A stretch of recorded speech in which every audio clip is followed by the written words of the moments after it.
from board seat to board impact. All right. Why is it necessary to not just sit on the table, but to have a voice on the table too? Deliberating on this is a stellar panel moderated by Amisha Vora. Amisha Vora is the chairperson and managing director of the Prabhudas Leeladhar Group and one of the leading women entrepreneurs in India. In the last 20 plus years, Amisha has played an instrumental role in diversifying the group's businesses and brought in multi-fold growth. It was under her leadership that the company has been recognized as one of the most respected brands by Asia Award 2 times in a row. Prabhudas Leeladhar has also been recognized as one of the best BFSI brands for 2022 by the Economic Times. The market veteran is also a member of the CII Capital Markets Committee and sits on the board of Association of Portfolio Managers of India. Amisha is a highly sought-after opinion maker in the capitals market and is frequently invited by leading news channels and publications, and we are delighted to have her here. Amisha. Joining her on the panel, Dr. Anil Khandelwal, former chairman and managing director, Bank of Baroda. Dr. Khandelwal is not just a successful banker, a leader, a motivational trainer and CEO coach, but author of the best-selling book, Dare to Lead. Also joining him on the panel, Uma Shanmukhi Sistla. Uma is currently heading SBI SG Global Securities Services Private Limited as its MD and CEO.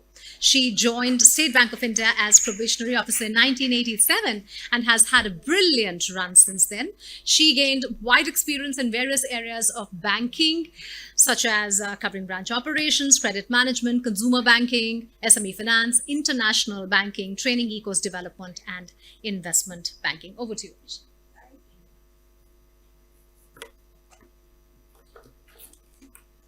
Good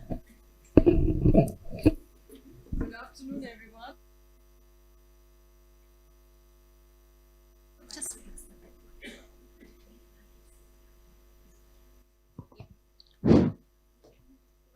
Mic is a must because you all just had lunch.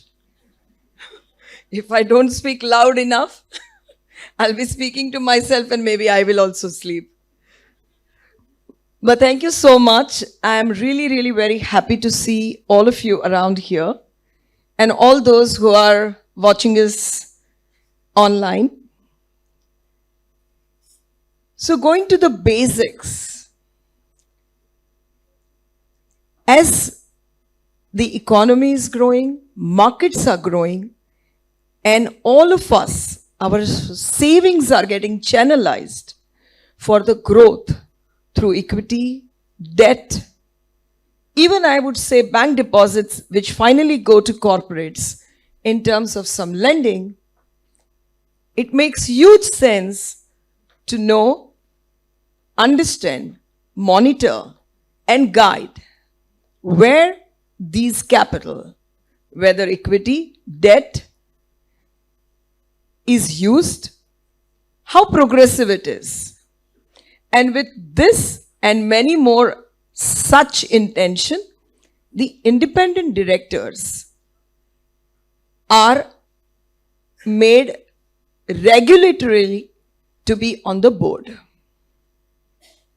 Having said that, of course, there is always a way when the promoters or corporations can take this as just putting a tick of compliance or making it really an all-out effort to make a very enriched board.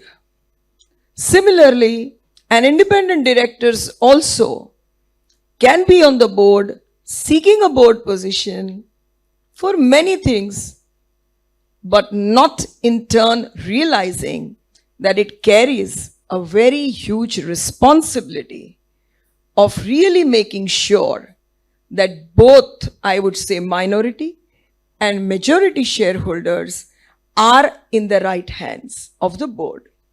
We in the market say that majority shareholders have the control, but it is minority shareholders who drive value. So a lot of companies we see first by seeing who's on the board. So independent directors are there on all the boards. but who's on the board? That is also one of the first things that we see. Then we, of course, go down to see the bankers also, auditors also. These are all hygiene factors. And then as you deep dive into the balance sheet, the working capital cycle and asset turnover and so on. But the first thing we see is how independent is really the independent board. With this in mind, that we independent directors do not just remain holder of a seat, but really create an impact. I'm here joined by the two veterans who have meant and been on the board and also seen India's largest organizations. And I'm very happy to have Mr. Khandelwal. As what she just introduced, he truly torch bears the voice on the boards. Sir, the first question, of course, is to you. Are independent directors really creating impact in your assessment? And what should they do to create an impact if they feel they are still in minority?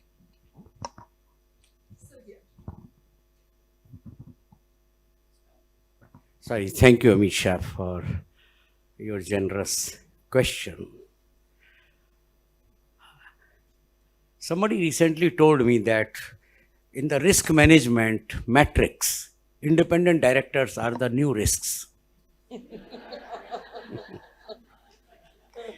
And that tells it all.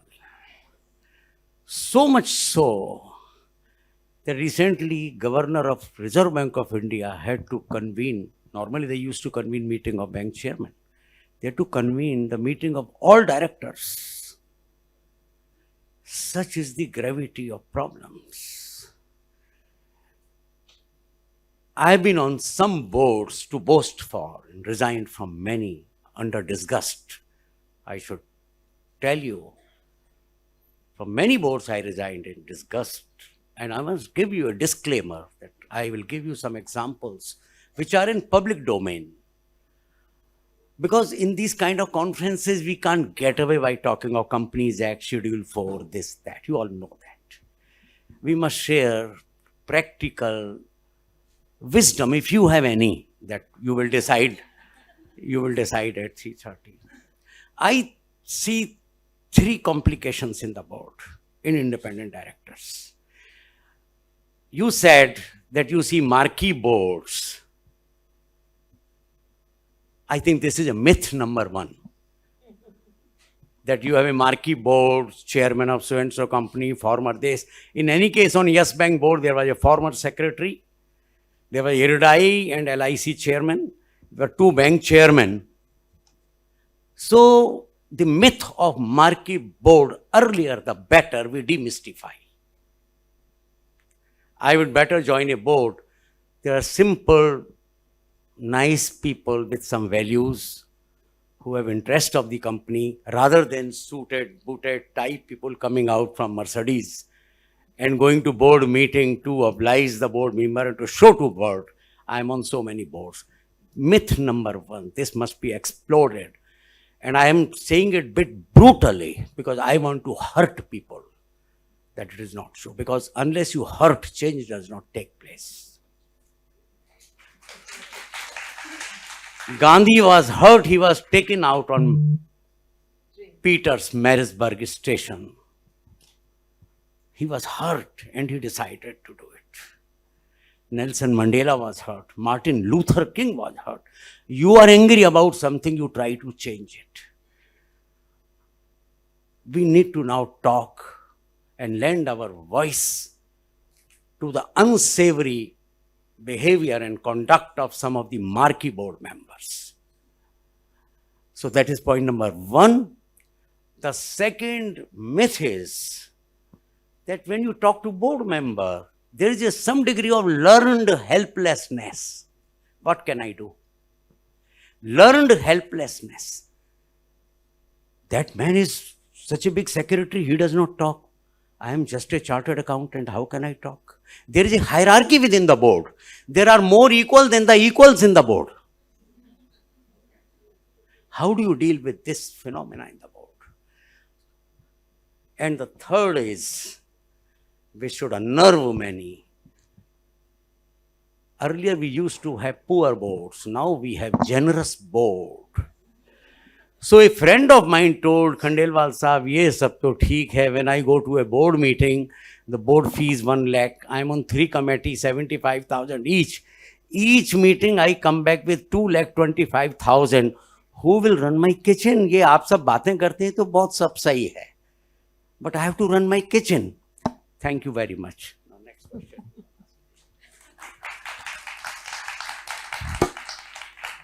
So, sir, I do understand. You said it's a myth to have heavyweight board.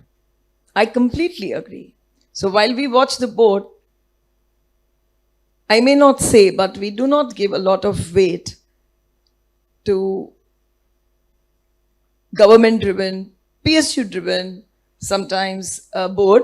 We definitely look at independence, but beyond professionalism and what kind of experience that we know they had during their corporate career. And that helps to really decide what they bring on the table. While you very rightly said about the learned helplessness, how does one overcome? And what are your views, if I may ask first, and then of course you will have to guide us. And sir, your mic, please. Yeah, first of all, thank you for having me here.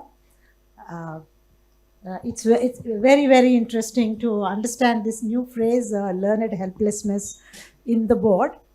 There are a few things that both the independent directors as well as the executive directors who form part of the board and who have not just for the sake of ticking the box, but who actually intend to get some benefit out of the independent board, directors' presence on the board.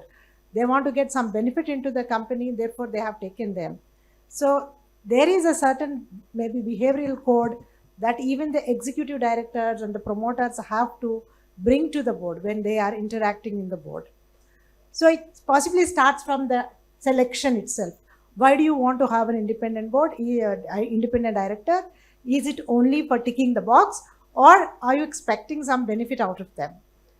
And obviously, you know, if you are really a progressive board, you definitely would like to see, for example, the experience that I have from the State Bank Group companies.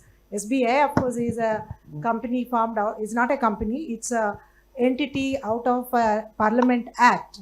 But all other group companies are subject to the Companies Act, and if they are listed, they are subject to SEBI, LODR, otherwise they are private unlisted companies. But still, as a bank, the promoter, SBI believes that these boards have to be independent, and the independent directors have to bring to the table certain skills which are not there with the executive. So it's in the nature of augmenting or complementing the skills. In addition to the skills, also the perspective, the industry perspective, maybe the risk perspective, the compliance perspective, the governance perspective, which these IDs bring from, on account of their participation across other companies or their own individual experience as executives in some other positions. So we expect them to bring that kind of a value to the board. And that is how, even when we select the IDs, we invest a lot of time. And even at the time of selection, you know whether the ID has his own purpose. What is the ID's purpose in joining a board? If somebody says, okay, the moment you make an offer and they say, this is a very good brand to be having in my portfolio, so straight away accept. And there are some IDs who say that, give me a walkthrough, let me understand the company, let me understand what skill I can bring, what perspective I can bring. They study the company, they have 2-3 rounds of discussions with us, and then only give their consent. So there is, then that time itself, you know whether the ID is coming with a purpose on the board or just for the brand value. So I think to begin with, it starts at the selection process. What's my purpose in bringing an ID on the board, and what's your purpose for coming on my board? I think that's where we begin when we talk about the IDs. Absolutely. Thank you so very much. But sir, I come back to you on your new phase that all of us we really are intrigued to unfold as to how we overcome that. Having said what I said earlier, I must add that there are really great boards. Some boards are really great. And you learn from the questions of some board member that they ask. I had such a board member in Bank of Baroda. I always said, Professor, I learned from the question you asked. For example, once we want to open a branch in Australia, New Zealand. He will very politely, the former director, I am Ahmedabad, Professor Anil Khandelwal, an international authority. He had very typical style. I have to virtually act. Anil, I have a point. And I thought some Lord Buddha is coming now. So then he will say, would you like to sometime come with a strategy for international operations? What he meant, you don't come with, we want to open a branch here, we want to open a branch there. Come with a international strategy. When we went with a paper, he came out with so many organizational designs. He's a world authority on that. But the point is, how do you change this? You don't have to shout in the board. Your competence and passion are your lethal weapons in the world. Your competence and your passion. But I have board members. The other day, कहता यार तुम एक महीने मुझे disturb मत करना, मेरा board meeting का सीजन चल रहा है. सीजन चल रहा है. So then I asked him, he's a former bank chairman, my colleague. So I said, how do you cope with so many? क्या करने का है यार?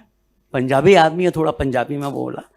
क्या करने का है यार? पढ़ के आते हैं दूसरे लोग, अपने को क्या करने का? So they are professional readers, professional talkers, and professional listeners. How do you keep this kind of board? And then,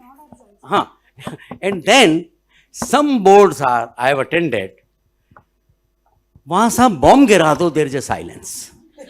And it is an academy of deaf and dumb schools. So we have all kind of boards. So I'll give you, what do you do of learned helplessness? We did in one board. In one board, already reported in press, but selectively by channels and press. I will still not name the company because it is not widely reported. There is a non-executive chairman of the company. Incidentally, the friend who introduced me to this board, he must be regretting now. So, former chairman. In banks, we retire at that time, 2008, I retired. My last salary was 1 lakh per month. So you can imagine man was getting 2 crore per year. And he was a figurehead. Sometime he will be made executive chairman. 2 years after, then he will be non-executive chairman. So when I joined, he was non-executive chairman. In one board, 7 agenda items are coming to give him all executive powers. He can raise loans, he can negotiate with this, and in this board, again, marquee board, minus me. I'm a heretic, so some sort of a heretic, but marquee board, former this chairman, former that chairman, former secretary. So I very hesitatingly, with certain degree of almost trepidation, I said, भाई हमारे chairman तो non executive हैं, ये executive power हम कैसे दे सकते हैं? You know, nobody responded, first of all. Golden silence. But the man I am, I learned only one thing in life. If you want to change, be relentless. You become a besharam change agent. So, again I said, how can it happen? So one fellow stood from the chairman from, यार खंडेलवाल साहब ये बड़ी छोटी चीजें हैं यार, अपन बाद में बात कर लेंगे. So I allowed it to go. Let me tell you, I allowed it to go. And after the board meeting was over, 2-3 of combining, देखो यार ये छोटी कंपनियां हैं, इसमें हम ये पंगेबाजी करेंगे, छोटी छोटी पंगेबाजी आप देखिए. You must seize the real meaning of what people mean. Don't be troublemaker here. Now that what happened, look here. No response, nothing. There was a marquee chartered accountant heading audit committee. My relentless Anil Khandelwal wrote a letter to him because he didn't get any support. कि my dear, you are in this company, ये हो रहा है. He resigned, चला गया. कि तो मेरे पीछे पड़ गया. मैं तो बहुत ही nice, polite, and he wrote कि नहीं, मेरे को जवाब भी नहीं दिया. And then he wrote to company, I am here for 10 years. He didn't want to get into problem of any kind. But the Anil Khandelwal again comes. What happened? That the board gave commission to directors. And they gave commission to one director who had joined 8 months back, 9 times more than the other directors. So 2 directors then came to me, are we idiots? That we are getting 5 lakhs and there he's getting 90 lakhs. यार वो तुमने point बड़ा अच्छा raise किया था उस समय. Let us get together. The politics in the board. You get so many things. So anyway, we all got together, listed number of items, sent to chairman, who was one of us. We know what is chairman's power. He sent it to, and nothing happened. Then I resigned. Another person resigned, praising company. I've been here 10 years. You are wonderful. I resigned. List deficit governance. Sent to ROC.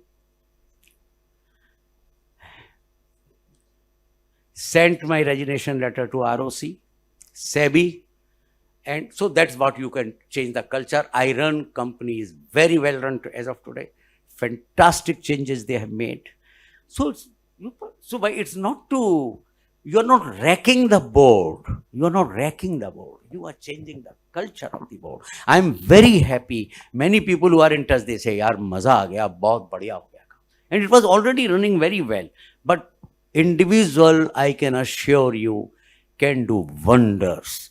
Therefore, please understand but you have to do everything politely, keeping company's reputation in mind, and politely but firmly. Your own humility should not go away from this. You should be internally angry, but not demonstrated anger in doing all this. Thank you so much, sir. Sir, as what I hear you, and generally the perception is that independent directors are more from the perspective of risk, governance, and compliance. Do you really think so? Is that the role 1/3 of the board has? Or does it have a role to play in the direction of the business, capital allocation, succession planning, and so on? You have too many questions. Yes, I do have. Yeah. So, I would like to share, definitely, everywhere, what is immediate risk to company is on the top priority. So risk factors, now cyber security, for example, in the banks it is credit risk and all that. I can understand that. But even in large organization, you see, please understand one thing. The role of the company is not only performance. Role of the company is performance plus health of the company. That it can sustain 10 years after. It can sustain 25 years after. It can sustain, there is we forget, the boards do not focus on the health of the company. That what will happen after I have gone? What will happen after this board has gone? So I think one role that board need to understand is health, and the health of the company depends on the people that you will be leaving. Now, recently, a bank chairman told me, do you know, Dr. Khandelwal, my biggest problem is I don't have credit people. Now, if credit is your heart plus lung plus liver. If you don't have people for that, now suppose the chairman thinks, mere 3 saal hai, mujhe kya karne ka hai? Now the board therefore has to ask questions as to what are your, let us say, 5-6 critical capabilities in the board, and tell us who are the 3 people at the top who are ready. You call it in jargon succession planning.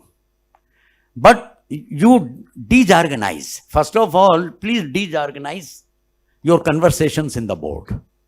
Otherwise, some people say, the jargon is succession planning, vagara. You say, critical job. Now, in a bank, the critical job is your credit, treasury, technology. I will not put others because they are the profit producing right now. And trust me, at least in my time, I don't know now, each one of us had problem to have people in this area. Why board should not ask this question? Should definitely answer. So therefore, your question is very right. Exactly. Today things have moved. And I tell you, we have some excellent accountants on the board. I tell you, some excellent. Unfortunately, not many company secretaries are nominated on the board. In fact, I don't like the word company secretary. I always call them governance professionals. Once I addressed your international conference in 2011.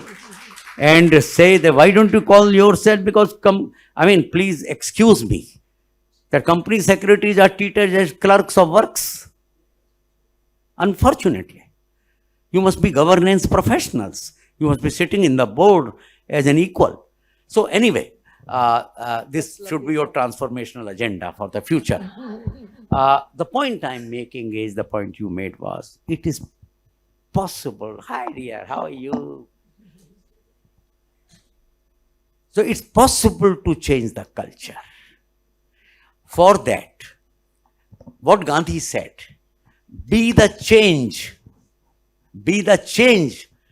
what you want to achieve. So therefore, when you go to board meeting, please check whether you are ready to contribute. And please don't say we are not allowed to contribute. Please, for God's sake, don't ever say. Because if you say that, then you have scored 0 before writing the exam paper. So you can definitely do that. Absolutely right. But sir, I would just also bring about, as what you very rightly said, the health of the organization. So many cases we know of the failure which happened globally currently, or which happened in India. They happened because of some misplaced policies in terms of either asset liability mismatch, or in terms of cash flow mismatch, or in terms of wrong capital allocation. So when you are 1/3 on the board, don't you think that we should, as independent directors, also have an eye on some of these aspects also? See, the trouble is, I will tell you, coming from public sector, government gives you on the very first day do's and don'ts. And that do's and don'ts is you are not supposed to do anything. Let me tell you, if you go by that, you have to be a mute spectator in the board. They have not changed it. It came in somewhere in 70s, do's and don'ts. So that's one part. But let me also tell you something. Mishaps will always happen for a variety of reasons. Board cannot be held responsible for mishap. Board can be held responsible if you have not asked a question at the right time, for the right reasons, right question at the right time, for the right reasons, and get it recorded if you think that somebody is avoiding. It's very, very, very important, let me tell you. Because what speaks are not what you spoke at that time. Papers speak. And therefore, if there is something which has gone terribly wrong, for example, in a board which has a huge foreign exchange exposure, and they have not taken the hedging or swap. This is the thing you should point out, and board is, if नहीं साहब हमारे यहाँ तो हुआ नहीं है, इसके पैसे लग जाएंगे. This is a real thing I am telling you on the board. But two of us insisted. Absolutely. And had got recorded. The board is very, very scared of anything recorded, let me tell you. Next time, a consultant was appointed and the board went ahead. God forbid, I don't know whether it came for some use or not. Please get your viewpoint, not for the sake of it. If you think you have a point and board is ignoring, or if there is something which is against regulation, if there is something which is against ethical architecture, please get it recorded. They will not record. Let me tell you, somebody asked me, send an email to company secretary. He or she may not respond because ultimately he's working or she's working under. Please send to chairman, copy to all board members. So I'm sure all of you got the crux of creating impact. One, of course, is your own knowledge. Your knowledge has to be met by your voice. And in case it remains unheard, he just explained that you are not a teethless board. So basically, you don't take your agenda to the board. You just go as a board member only. So that is how it is. There is, of course, I have seen multiple boards as a non-executive director, as well as one of the executive directors being a whole-time director or a managing director. And I have watched quite a few independent directors, bringing them on board and then also saying goodbye to them. I was backstage discussions, I was sharing one experience where one of the IDs wouldn't even open mouth to drink water. Forget about asking a question. So one of my earlier colleagues was a radio artist, AR artist. So I used to ask her, don't you feel stressed? Because when there is a death of a political, luminary, immediately all these artists are called for songs and all that. Because the regular program goes for a toss. So I used to ask her, don't you feel stressed when they call you suddenly to sing a song? Then she used to say that this is okay because these are all, what you call Brundaganam. These are group songs. In group songs, when you go, 2-3 people prepare and come, and you only have to do lip syncing. So this lady said, Brundaganam, the boards I have been on boards where it is only Brundaganam. In the sense, the managing director and somebody, we keep on presenting the, agenda, and they say yes. So it's a Brundaganam, and the rest of the directors chorus in saying yes. But then I have been on boards where very specific questions are asked by the independent directors, where they bring a lot of their own perspective of the industry and intelligence and make us think, take back the agenda, work on it more deeply, and then come back with all the necessary inputs and then strengthen our processes, products, delivery, technology, everything. So I think the boardroom experience is very, very interesting, but I have never seen or felt the gender impacting it. But then there could be an issue for some, particularly women, when they speak in the board, how the gentleman on the board react to it, or the women may feel that if I speak a lot, I may be considered as, what is that? Some, that, yeah, troublemaker. That is what, so it may be constraining them, but I would say that, and this is my request or advice to all the young ladies who are here, that never take gender to vote.